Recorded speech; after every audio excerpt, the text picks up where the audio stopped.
Malachie, chapitre 1. Oracle, parole de l'Éternel à Israël par Malachie. Je vous ai aimé, dit l'Éternel, et vous dites, en quoi nous as-tu aimés? Ésaü n'est-il pas frère de Jacob, dit l'Éternel? Cependant j'ai aimé Jacob, et j'ai eu de la haine pour Ésaü. J'ai fait de ses montagnes une solitude, j'ai livré son héritage aux chacals du désert. Si Édom dit, nous sommes détruits, nous relèverons les ruines, ainsi parle l'Éternel des armées, qu'ils bâtissent, je renverserai, et on les appellera pays de la méchanceté, peuple contre lequel l'Éternel est irrité pour toujours. Vos yeux le verront et vous direz, grand est l'Éternel par-delà les frontières d'Israël. Un fils honore son père, et un serviteur son maître. Si je suis père, où est l'honneur qui m'est dû? Si je suis maître, où est la crainte qu'on a de moi? Dit l'Éternel des armées, à vous, sacrificateurs, qui méprisez mon nom, et qui dites, en quoi avons-nous méprisé ton nom? Vous offrez sur mon autel des aliments impurs, et vous dites, en quoi t'avons-nous profané? C'est en disant, la table de l'Éternel est méprisable. Quand vous offrez en sacrifice une bête aveugle, n'est-ce pas mal? Quand vous en offrez une boiteuse ou infirme, n'est-ce pas mal? Offre-la donc à ton gouverneur. Te recevra-t-il bien, te fera-t-il bon accueil, dit l'Éternel des armées. Priez Dieu maintenant pour qu'il ait pitié de nous. C'est de vous que cela vient. Vous recevra-t-il favorablement, dit l'Éternel des armées. Lequel de vous fermera les portes pour que vous n'allumiez pas en vain le feu sur mon autel? Je ne prends aucun plaisir en vous, dit l'Éternel des armées, et les offrandes de votre main ne me sont point agréables. Car depuis le lever du soleil jusqu'à son couchant, mon nom est grand parmi les nations, et en tout lieu on brûle de l'encens en l'honneur de mon nom, et l'on présente des offrandes pures. Car grand est mon nom parmi les nations, dit l'Éternel des armées. Mais vous le profanez en disant, la table de l'Éternel est souillée, et ce qu'elle rapporte est un aliment méprisable.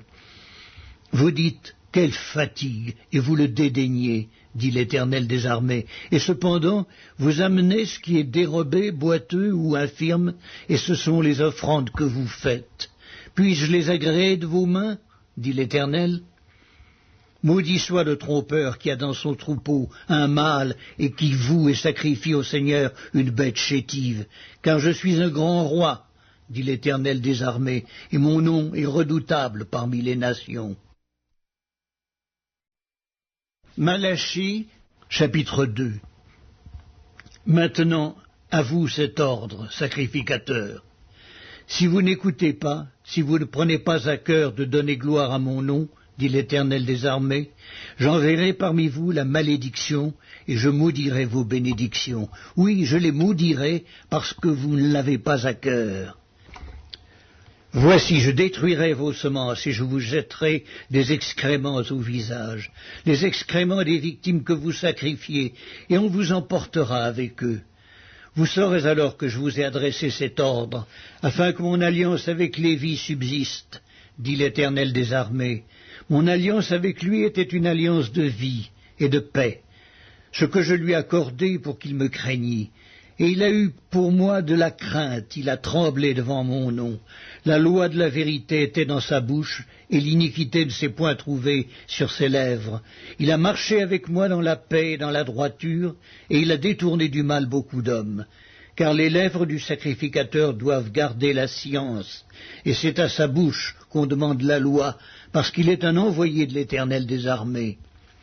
Mais vous vous êtes écartés de la voie, vous avez fait de la loi une occasion de chute pour plusieurs, vous avez violé l'alliance de Lévi, dit l'Éternel des armées, et moi je vous rendrai responsables et vils aux yeux de tout le peuple, parce que vous n'avez pas gardé mes voies, et que vous avez égard à l'apparence des personnes quand vous interprétez la loi. N'avons-nous pas tous un seul Père? N'est-ce pas un seul Dieu qui nous a créés? Pourquoi donc sommes-nous infidèles l'un envers l'autre en profanant l'alliance de nos pères? Judas s'est montré infidèle et une abomination a été commise en Israël et à Jérusalem, car Judas a profané ce qui est consacré à l'Éternel, ce qu'aime l'Éternel. Il s'est uni à la fille d'un Dieu étranger.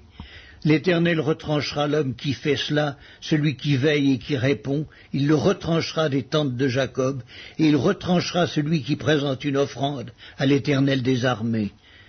Voici encore ce que vous faites. Vous couvrez de larmes l'autel de l'Éternel, de pleurs et de gémissements, en sorte qu'il n'a plus d'égard aux offrandes et qu'il ne peut rien agréer de vos mains. Et vous dites, pourquoi ? Parce que l'Éternel a été témoin entre toi et la femme de ta jeunesse, à laquelle tu es infidèle, bien qu'elle soit ta compagne et la femme de ton alliance. Nul n'a fait cela avec un reste de bon sens, un seul l'a fait. Et pourquoi ? Parce qu'il cherchait la postérité que Dieu lui avait promise. Prenez donc garde en votre esprit, et qu'aucun ne soit infidèle à la femme de sa jeunesse. Car je hais la répudiation, dit l'Éternel, le Dieu d'Israël, et celui qui couvre de violence son vêtement, dit l'Éternel des armées. Prenez donc garde en votre esprit, et ne soyez pas infidèles. Vous fatiguez l'Éternel par vos paroles, et vous dites, en quoi l'avons-nous fatigué ? C'est en disant, quiconque fait le mal est bon aux yeux de l'Éternel, et c'est en lui qu'il prend plaisir. Ou bien, où est le Dieu de la justice ?